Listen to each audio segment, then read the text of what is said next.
Minimum Advertised Pricing. Everyone's doing it. Oh, it's so cool. Last month alone, 2 game publishing companies, iello and CMON, both introduced minimum advertised pricing policies in order to ensure that, quote, their product's perceived value in the customer's eyes would be enhanced. Yeah, that should totally do it. But what are minimum advertised pricing policies, or MAPPs, and why do some believe that they are actually detrimental to the health of the board game industry? Well, in this 3-part series, we'll define what constitutes a MAPP, and then I'll tell you why I think that they're great. Well, actually, I'll be pretending to tell you what I actually think while injecting unhealthy doses of sarcasm, contempt, and cynicism. Hey, just like Thanksgiving. So, what is a MAPP? Well, plainly put, it's a policy that dictates the minimum price at which a store may advertise a game, whether they be a physical or online retailer. For example, iello's MAPP policy demands that stores advertise their games for no less than 20% lower than iello's suggested retail price. Which makes me wonder if I have misunderstood what suggested means all these years. So yeah, determining minimum price is simple. But what about the advertising portion of a minimum advertised price policy? What constitutes advertising? It's a pretty broad term. Well, fortunately, iello helpfully points out that their policy, quote, applies to flyers and posters and coupons and mailers, inserts, newspapers, magazines, and catalogs, television, radio, and public signage, as well as internet sites, social media sites, apps, and any other electronic media.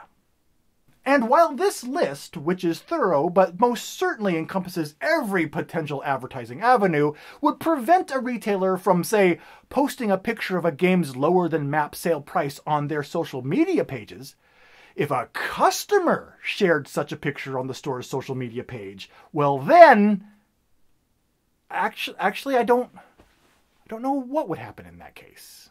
I imagine that the store should be policing that, right? Maybe?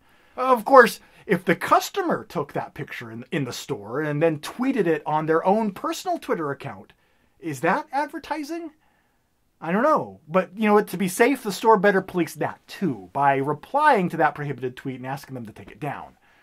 Even though by doing so, they're perpetuating the original tweet by responding to it. So that's also kind of it. You know what? I don't like these examples anymore because they are complicated. So let's take a completely different example presented in much simpler language in iello's policy, email. Because no corporate policy could possibly complicate the use of email. Now in this example, let's say that a store has a mailing list of 10,000 subscribers. Now, they assumedly couldn't send out an email newsletter to all those subscribers that advertises a lower than MAPP price. But what if a customer emails the store directly, asking them for a specific price quote on a game? Well, fortunately, the solution to that is simple. iello's MAPP policy states, quote, emails from a vendor addressed to an individual customer in connection with such customer inquiries, specific expressions of interest or business with the vendor shall not be a violation of this minimum advertised price policy. So yeah, that's logical and totally fair. A retailer may include a lower than MAPP price in the response back to that customer's email in that case. And if the customer also carbon copied in a friend when they wrote their email, would clicking reply to all still be okay, or would the retailer only be allowed to write back to just one of them, since reply to all would violate the policy of emailing the lower than MAPP price to individual customers? That's outlined by the MAPP policy. I guess in that case, they'd have to reply to each person individually, sending 2 separate emails containing the exact same information. Unless, of course, that would constitute a pre-formatted email response, which would also be in violation of Article 5, Section C of iello's MAPP policy. Okay.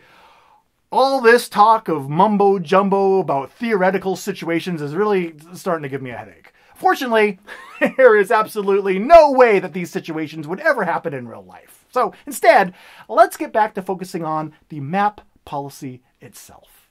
The important thing to remember about why MAPP policies don't stifle retailers by burdening them with counterintuitive business obstacles to micromanage is that minimum advertised pricing only affects the publicly advertised price.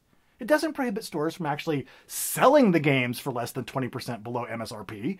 Retailers can totally still sell games at lower than MAPP prices. They just can't tell anyone about it. Which makes perfect sense, because neglecting to inform potential customers what price a product is being sold for is a smart economic move for all those who make their living selling things to potential customers. After all, as the old marketing saying goes, early to bed, early to rise, work like hell, and don't disclose your product's prices to the customer unless done discreetly and in person on the store premises. At least, that's what my granddaddy always used to say before he declared bankruptcy.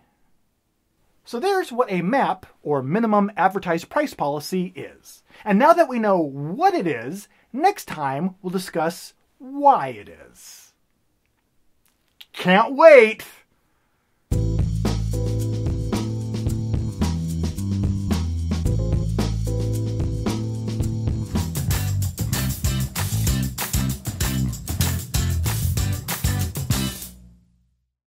So yeah, determining minimum price is simple, but what about the advertising portion of a minimized... But what about the advertising portion of a minimized... But what about the advertising portion of a minimized advertised price... I said it again. Minimized... Minimum! But what about the advertising portion of a minimum advertising price? Seriously?